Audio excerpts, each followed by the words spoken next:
All right, let's get into various aspects of your life and providing you the life skills with the life coach. Firstly, Douglas Kruger is with us. Author, as you know, motivational speaker, getting everything right in his life. So I think father as well too. Good chatting to you once again. Hi. Always a pleasure, Ashraf. Thanks for having me. Right, you want to pick up on how to expand brand awareness. Yes, we're facing 2018, and if you are an aspiring expert or if you are the owner of an organization and you have your technical processes in hand, you're running a good, competent business, but you've discovered that you're unknown. How do we solve that problem for you?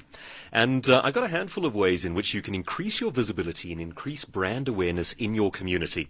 And the first one, as ever, is philosophical in nature. And after that, we get into practical to-do items. So our first one is, I'd like to challenge you. So let me just take a step back. So this is on the assumption that you're already competent at a certain skill. Let's assume that you have some idea of what you're doing running your business. But not enough people know about it. We're not assuming that everything is running to clockwork perfection. You'll grow and evolve as you go along. Okay. But you've got a decent business up and running, or at least a very good idea. Now, how do you get known? How do you get that all-important reaction where customers are recommending you and the business is coming to you? Okay. Yeah. So we start with the first one, which is philosophical in nature, and it's a bit of a challenge to your thought process. I'd like to challenge you to change the way that you think of and understand your business as seen by everyone else around you.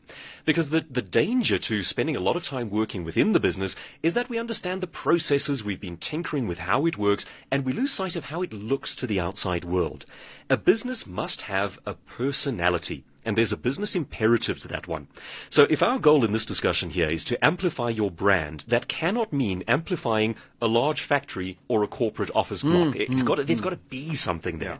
And for that reason, the challenge becomes this. That is meaningless. Instead, we have to amplify a way of life or an approach to being, or as we often discuss in our chats, membership of a tribe. So the question becomes, what is the personality of the kind of life that your business enables? Once you've solved problems for your customers, once you've interacted with them and made their lives better, what do they look like? Who are they? What do they get to be as a result of you?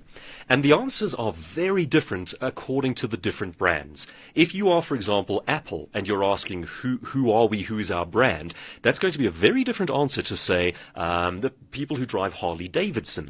And in fact, even within a sort of a genre, if you are BMW or Mercedes, the who are our customers question is going to be vastly different. Yeah, both luxury cars, both German cars. Both luxury cars, they are very, very different human beings. So the challenge there becomes, who are our tribes? Who are our believers? What is our personality? And our goal with this conversation is to amplify that, but you've got to know what that is to begin with. So that's our starting point. Determine your personality.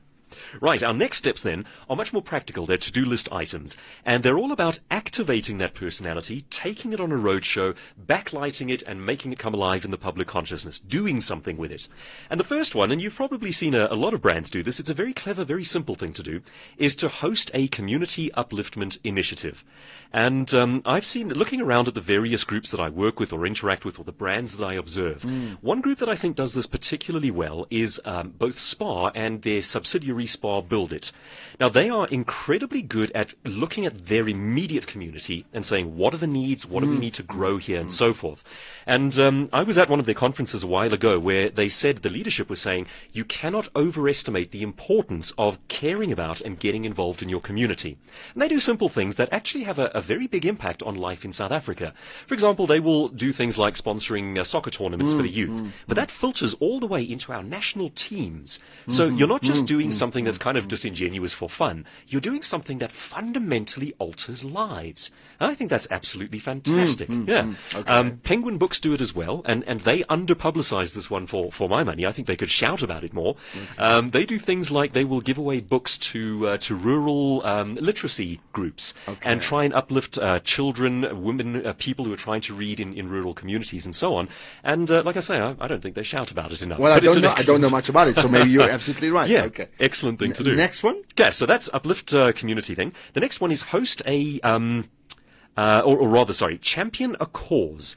So now, we've previously discussed how a contentious cause can actually do damage rather than good. And I gave the example, without comment on the merit or demerit of what he's doing, Colin Kaepernick has become very famous in the States for his take a knee movement during the playing of the national anthem at American football matches. Yes, yeah. And again, without comment on the morality of it, the result is that the NFL, the National Football League, is now struggling to fill stadia. Yeah. So it's having a very detrimental effect to the sport itself. So you've got to be very cautious about what you choose to champion.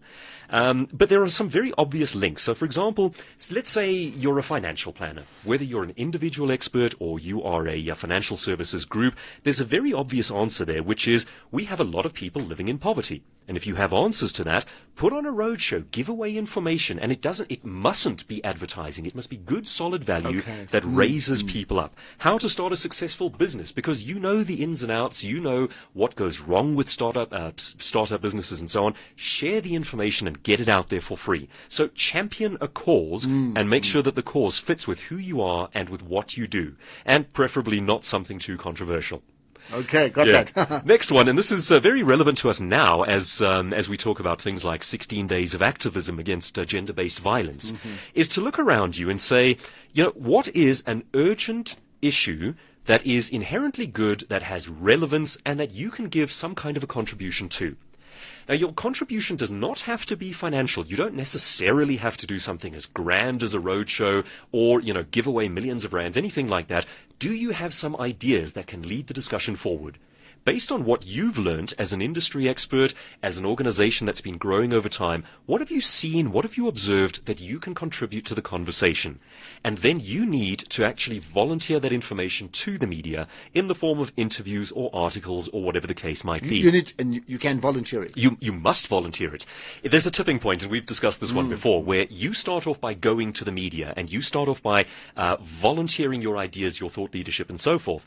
And if there is inherent value and it's fundamentally good stuff, there's a tipping point where eventually the reverse happens, and the media then seeks you out for your opinion, and so forth. And it's a wonderful build-on-build value spiral, because you are giving and getting at the same time. You're creating value, and it's a great excuse to get your name out. Absolutely. And I think the key to this one is it cannot be done disingenuously. You don't want to use that forum to punt what you do.